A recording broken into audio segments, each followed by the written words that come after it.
A warm welcome to one and all. In today's class, we are going to deal with the typical applications of structural titanium alloys in aircraft and aerospace industries. And also, we are going to highlight their limitations and potential drawbacks in a detailed manner. Okay, let me explain the typical applications of structural titanium alloys in aircraft and aerospace industries. And there the potential drawbacks as well as their limitations now. First, the applications point of view. The applications are involved in aircraft structures, aerospace components, then engine components. These are the three area we are having the applications. In aircraft structures, what are the components involved? This titanium alloy having the applications.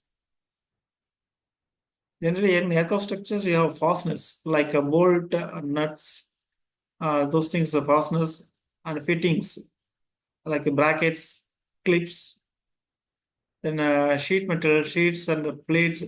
These are all used for fuselage wing skins. Then forgings for engine mounts and other structural components. So these are all the applications in the aircraft structures point of view. Generally, these are the structural titanium alloys, aircraft structure. It is fasteners, fittings, sheet metal, and plates for fuselage and wing skins, forging for engine mounts and other structural components. In aerospace components, aerospace means outer space.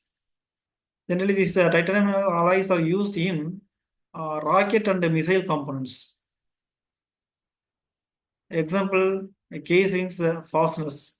In this thing, we are using the rocket and missile components. Then spacecraft structures also. Example, frames and panels also. This titanium alloys are used. Then satellite components also. These titanium alloys are used, like brackets, fittings. Okay. So rocket and missile components, spacecraft structures, satellite components, here and all titanium alloys are used. Next, engine components, compressor blades and vanes, then turbine blades and vanes, engine mounts and fasteners, as well as the exhaust systems. That means in the engine components, because the titanium alloys are having a property, high temperature withstanding capability they are having. So these engine components, especially in these titanium alloys, are used. Then we have to look on the limitations and the potential drawbacks also. As I said earlier, it is a high cost. Titanium alloys are high cost. They are more expensive than other structural materials like aluminum, steel, brass, like that. And then it is also not easily as machinability, having the property of machinability property. So difficulty here. They are titanium alloys are challenging to machine due to their high strength as well as low thermal conductivity and reactivity with the cutting tools also. So it's a very essential drawbacks. They are challenging to machine due to the high strength as well as low thermal conductivity and reactivity with the cutting tools also. Welding difficulties also available. Titanium alloys require specialized welding techniques, welding equipment due to their reactivity with the air and moisture also. So corrosion resistance is also important here. But anyway, welding is a difficult one, and not ordinary person cannot do by for titanium alloys. For this, expertise are needed with the latest technology as well as latest equipment are needed. So it is highly cost. Then limited ductility. Titanium alloys have lower ductility and compared to the other materials. If ductility is there, you can withstand a more amount of load then deformation can go, but it cannot break. But ductility here it is very limited compared to the other materials, so making them more prone to cracking and brittle fracture happens. Then sensitivity to notches. Titanium alloys are sensitive to notches and stress concentrations, which can lead to crack initiation and propagation. Okay, due to the sensitivity to notches, it can lead to crack initiation and propagation will happen. And then corrosion resistance point of view, while titanium alloys exhibit good corrosion resistance, they can be susceptible to corrosion in certain environments like a high temperature and high humidity. Then hydrogen embrittlement.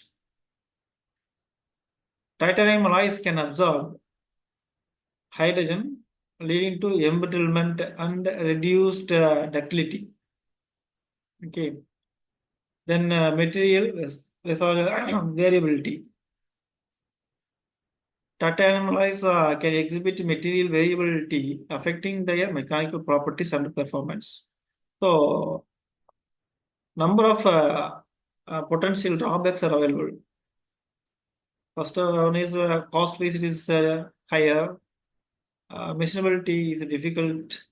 Welding also difficult because of skilled expertise needed.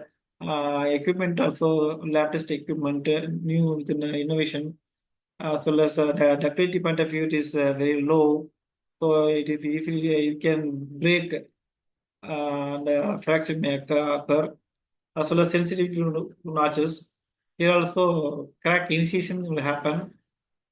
And then corrosion resistance is there. It is for only for certain environmental conditions like high temperature and high humidity conditions only. Then hydrogen embrittlement is there. Material variability also there.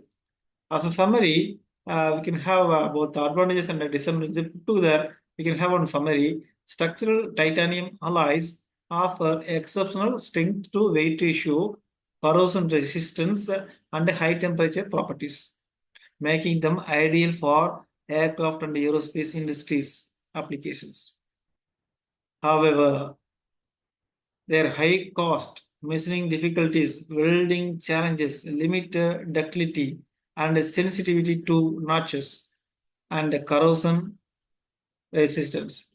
Okay, this corrosion resistance here it is for certain conditions only. High temperature and high humidity of the area. So they require careful consideration in design and manufacturing.